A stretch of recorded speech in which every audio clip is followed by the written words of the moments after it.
G'day, this is Captainoob, and this is a heavy shotgun. Or is it? We'll explore that one a little bit later on, but what you're looking at here is a standalone heavy gun that fires 12-gauge shotgun shells. Or does it?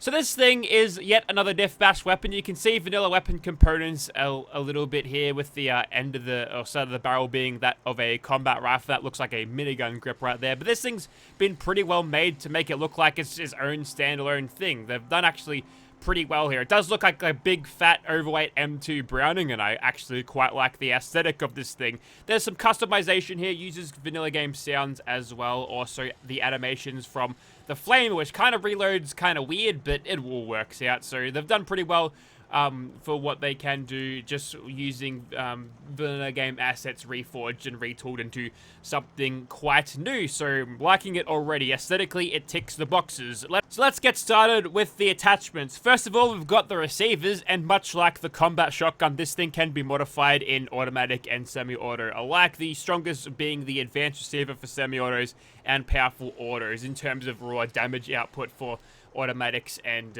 semi-automatics, not necessarily in that order. We'll throw an advanced receiver on this, doing 250 damage, which I think is very similar to that of a combat shotgun. Next, we've got the barrel. We've got a standard barrel on right now. You could have a fluted one, which gives you a very stubby looking hunting rifle barrel there. That's kind of cool though. Gives us a little bit of extra range. A shielded one will give us more range and some better recoil control. There's also an inbuilt suppressed barrel, which gives you this gigantic Gauss rifle suppressor type barrel on that, which doesn't actually impede on your range at all. So that's pretty nice. So we'll throw that one on and we'll move on to the next one. So the magazines, this magazine is sticking out the side here. You can make it a medium magazine. You can even make it a drum if you feel like it. There's also a quick ejector version of those. And here's where it gets a little bit more interesting, because you can make this thing fire mini rockets instead, which, you know, it's, at this point, not really a shotgun anymore, but a mini rocket tube. So isn't that nice? There's also a quick eject variant of that as well. So there's really no reason not to use these rocket drums, because we're still firing the 12-gauge shotgun shells out of this. Not any like rockets or proprietary ammunition designed to make this thing feel a little bit more balanced. So you can basically turn your shotgun shells into rockets, which I suppose you could argue that if you've got an explosive combat shotgun, you do that in the vanilla game already, but there's no RNG involved in getting this thing. You just pick it up. We'll talk about how to get to this thing a little bit later on, but why would I ever pick anything but rockets for this thing? So we'll do that. I will check this thing out with the standard shotgun shells, although I'm sure the rockets are going to be quite the superior pick for this particular weapon. Next, we've got the sights. It's just got standard sights right now. It's a big ring. Since this thing uses the animations from a flame, and the aiming down sights doesn't really line up at all. It just sort of gives you a general idea. As a scattershot weapon, not really that much of a problem, but if you're looking for a more precise approach, then aiming down the sights, you better do it in third person instead. You get a little bit of a prong here with the iron sights. You also get glow sights here, which gives you a glowing prong. And lastly, a reflex sight, which is like a reflex sight painted onto the lens. It's not an actual true reflex sight, but still, it centers your reticule, so why not throw that on? Probably going to be a little bit better in that as well, whilst we're using it. And you can throw on a compensator or a muzzle brake on this thing for recoil control. That reduces your range, so bad idea, don't do that. But if you like the aesthetics, then go right ahead. Next, we've got a legendary effect provided by legendary modification. We'll skip that one, although something like explosive would be fun, at least for a scattershot version of this thing's magazine, so we'll leave that for now. And of course, you can put a shield on. If you do that, it'll make it heavier. Not by much, by the way, but it'll increase your damage resistance, so a little bit more tanky, protects the shooter, protects your hand, basically. Also, we're going to hold that in front of some of your vital organs to stop bullets getting into there. But there's our customization. Let's talk about how to get this thing. There's also a unique version. The heavy shotgun is located right here in the Pridwin, sold by Proctor Tegan. If you've blown up the Brotherhood or are hostile with them, you can also find this on Brotherhood soldiers and some Commonwealth gunners post level 20. 190 caps. Pretty good deal. Excellent. That's a steal even. There is a unique version of this weapon that is carried by a unique gunner, and you'll find him outside the South Boston military checkpoint. And speaking of said gunner, there he is, and he's taking on the Gerald, but unfortunately, he's gonna go down. So, just run through his giblets here. He's carrying the assault heavy gunner armor and the helmet, which are included in this mod. We'll get to those in just a second. And also Green Machine here, which fires a high-speed depleted uranium rocket that ignores 40% armor. Immensely inferior to our other rocket-driven weapon, but there's a little bit of flavor on that one, and that's pretty cool. Anyway, so under normal circumstances, you probably won't have this giant super mutant to contend with, so we're just gonna go away now. We'll see you soon, Gerald. And after a couple of grappling hooks, we're up here on the highway where it's safe. Let's take a look at that armor. Oh, if you're wondering what the scarf's about, wow. See the barricades are shouting, as all barricades should. All the premierships are king. Behold, the Assault Heavy Gunner Armor. This thing offers you 60% explosion resistance while wearing. You get 20 on the helmet and 40 on the actual other armor bit. It takes over all slots except for the scarf slot. I think that's the neck slot, the necklace slot that I'm using. But unfortunately, this thing is a little bit too powerful. So you'll find if you shoot the rocket version at your feet whilst using this, you die anyway. So what's the bloody point?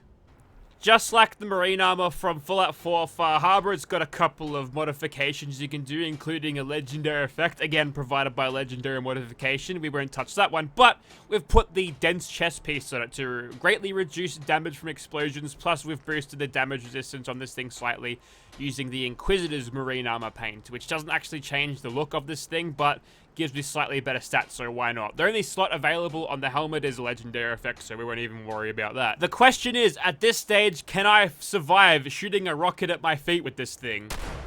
That's not the rocket one. Let's try this. Yes, I can, but only just, but I can. Green Machine, however, can be upgraded by putting on an advanced receiver instead of your standard receiver, and it's got a unique modification in the targeting computer, so we can actually lock onto targets now. That's going to help our damage output a little bit, at least guarantee the hits, but cool. And here we finally are at Immersive Gunners Plaza with our heavy shotgun in quotations. Anyway, so what you are seeing here is the rocket version. That's what it looks like aiming down sight, so not the best view of what I'm actually ought to be shooting at, but again, it's not really a precision weapon, so I don't think that's too much of a problem. If you observe the rockets closely as they're flying through the air, they're not traveling in a flat trajectory like your standard missile launcher. They're actually zigzagging through the air like Sentry Bot cluster bomb, so that's pretty cool. There's the reload animation in third person. We expel around for this thing. In third person, it's perfectly serviceable enough, but if you've got a eye for attention to detail, you'll notice that the belt doesn't advance when you fire this thing, which might be a deal breaker. Also, where's that backblast going? Maybe the mini rockets we don't have to worry about that. It's being absorbed into the suppressor. Here's another version that I've made. This one's just got standard 12 gauge shotgun shells in it. Standard sounds of this thing, combat shotgun. Yep, that's cool. It's got iron sights. This barrel lends itself a lot better to actual aim down sights shooting, but still, as soon as you pull the trigger on this thing, you're going to have your target obscured. This one is a suppressed stealthy version, which, I mean, it can fire pretty fast. This thing still has the advanced receiver on it, though, because I didn't want to give up any damage on this thing. And lastly, we've got Green Machine right here. And when you fire it, it fires a mini rockets. They'll fly around in a zigzaggy, weird trajectory, but they'll explode into small gamma gun explosions, which will deal a little bit of radiation damage. Good for human enemies, not really that good for anything else. So we'll lumber into combat here because we're not using the standard loadout, which usually contains 2 times sprinter's legs, but I guess we'll just start firing. Wow, that's not cool. I shot the pole and it knocked down a physics object, which I immediately shot with a rocket. So we've immediately gone into nerd rage here, but I think we can recover some of our health. We're like a one-man, woman artillery strike happening right now. So far, so good, although we're really pissed off for some reason. We've decided that this time is the time to get annoyed. Let's fire some more rockets over there. That'll cover our reload. So the thing about heavy guns in this game is that they double dip when you give them anything explosive, which gives you this bizarre moments where you're doing thousands of damage when normally this thing only does possibly up to a couple of hundred, maybe if you get a headshot and a critical. But through some flying up the stratosphere, we can just sort of carpet bomb the front of Gunner's Plaza, and we'll come up with these kills no problem. So yeah, I think, yeah, there's arguments to say that it's a little bit overpowered, I think. So we'll go over to our shotgun version here. We've got a full re-health here because, well, we had that there. Level up. That's what I was thinking of. I've lost the Invisible Man. I'm sure he'll turn up at some point, but not really under any pressure at the moment. These guys, they can't really stand up to what any of this firepower is. And I do believe that in terms of your heavy gun specialization, you get stagger chances for heavy guns. And this thing being a multi-projectile thing, you'll find that the staggers are very, very common indeed. Should probably go over to the suppressed version for a little bit of extra ace operated damage. That's pretty helpful. That sounds like a vertibird getting around. It's nice of you to join, but I think I've got all this handled. Also, I've got to figure out what exactly that gun is, because that is obscenely loud. What is it? It is the HK G26. Okay, that mod's getting uninstalled. I've already looked at both of those weapons. I liked them, but now they've annoyed me, so they will pay the price. Oh, they shut the helicopter down. That's not cool. Let's give a bit of a green machine. Ah, they've defeated me using cover. So as you can tell, this one's not nearly as effective as your standard rocket shooting, but you get enough of a blast radius anyway. These guys standing in the one spot, you're gonna tag him with it anyway. And you can sometimes bend it like Beckham. Get your lock on, point the barrel up, and attack them from above. Easily done. Okay, so this has been a most cruisy run today. If I hadn't have been wearing this armor, it would have been over as soon as I shot that traffic light, that wayward traffic light that fell in front of my face. Anyways, we'll pop some green machine rounds in here and see what we can come up with. Oh, they're all dead now. Job done. This thing was only ever firing shotgun shells, by the way, so keep that in mind. It's unfortunate that we can't get any targeting computers for the standard one, although I didn't ever check that. Maybe I'll go back and check. Okay, looks like the Swan's gotten himself involved in a little bit of an insect fight, so let's aid the insects in their endeavors. Anyways, so enter this thing in slow motion VATS. Yes, it does the job pretty well, don't you think? Now I'm wondering whether this thing, actually it's not automatic, is it? I wonder if I was using a powerful auto receiver, whether it'll do the 10 round bursts that you'd usually get out of your weapons like this. Probably not. Anyways, we're gonna throw some criticals in this guy's face and do pretty well there. Gonna keep on shooting. Remember, these rounds are cheap as chips because they're shotgun shells. They're a dime a dozen. They're a little bit heavy in survival mode, but I think this guy can almost cover how many shotgun shells I actually used on him. He's given me 100, the bastard. Also, what was his legendary drop? For those of you who are curious, it is a Mutant Slayer's Disciples. No thank you. I think in terms of armor, we are all good. Yes. I did indeed say that I'd returned to face you, Gerald, and there he is over there. I think he's cleaned up all of the gunners already, but we'll get a little bit of a warm-up happening first. And I'm going to use the green machine a little bit here as soon as I get a lock on. As soon as I actually equip the right weapon. There it is. So these are only little baby raiders, but they'll be good for, yeah, okay, well, obviously they're going to go down a little bit easier than your standard, Commonwealth gunners, but the point still stands, this thing's pretty good.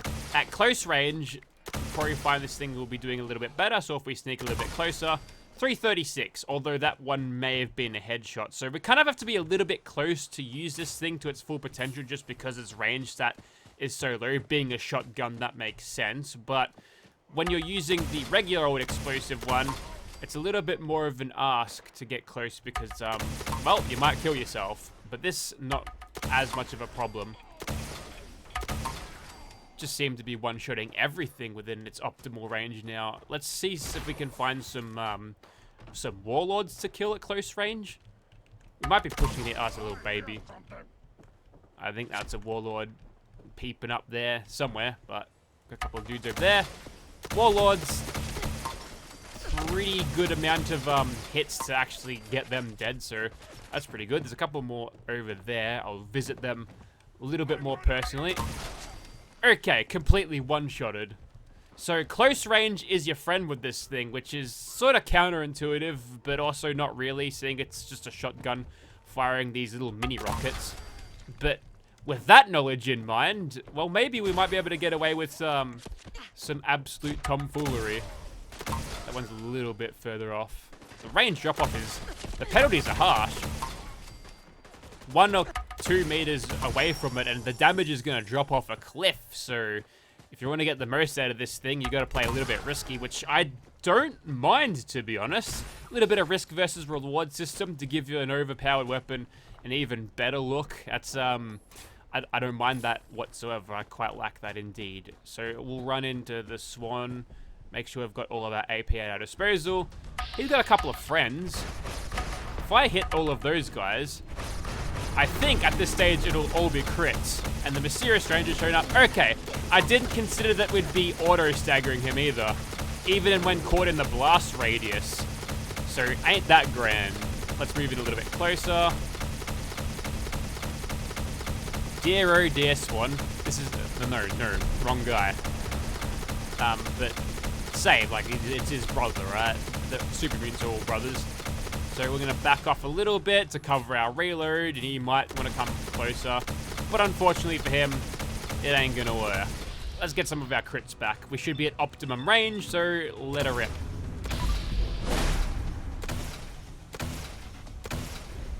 Not a snowball's chance in hell, my friend.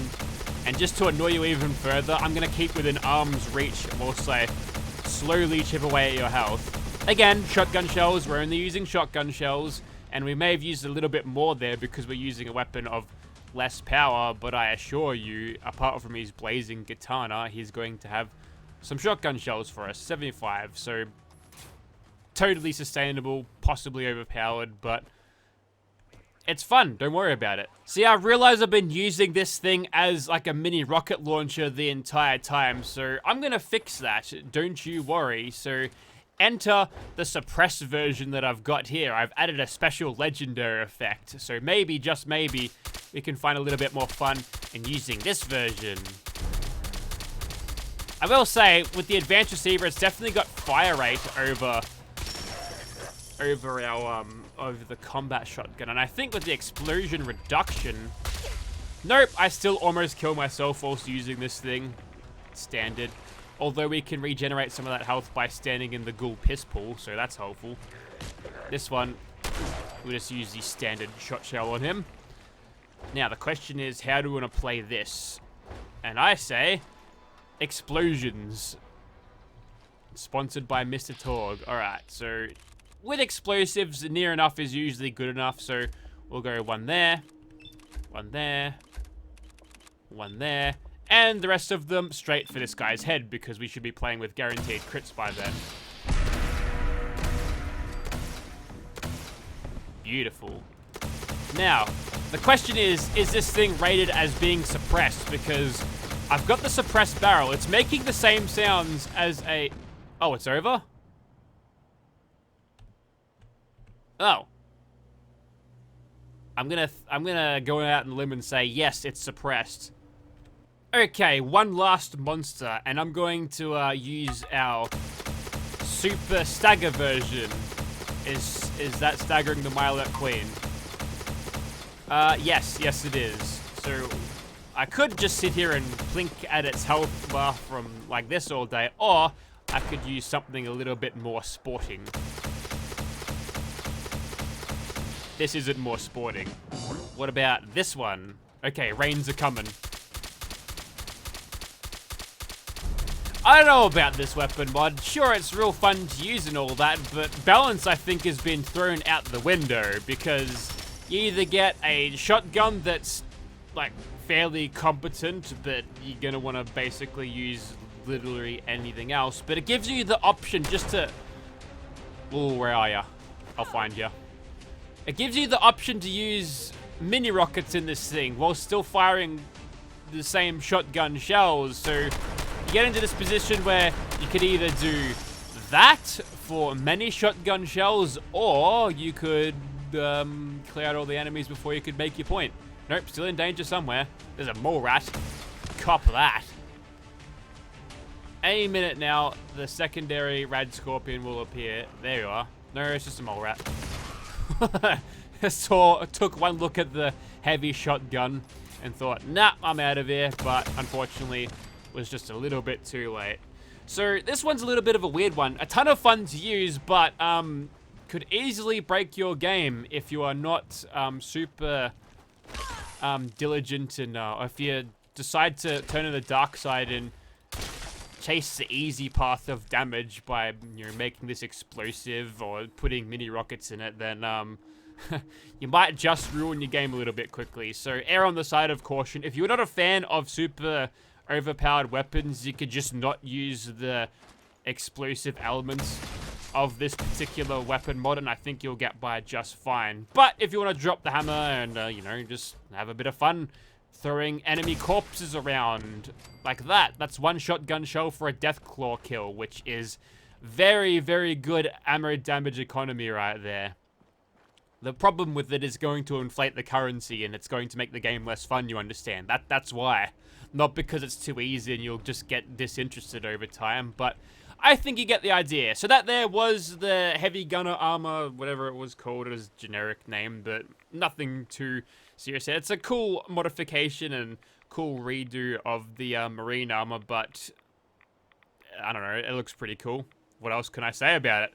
And the heavy shotgun, it's a pretty good weapon mod pair up. The outfit is good, the weapon is really good, too good, you could argue, but worth having a look if you're interested in another cool nif-bashed heavy weapon that is going to at least make you play a little bit differently. If you're using a heavy guns build or heavy guns character, then you'd look right at home whilst using this thing, and it's going to fit in pretty well to your mod loadout. So thank you very much for watching. If you're interested in this mod, check out the link in the description. See ya.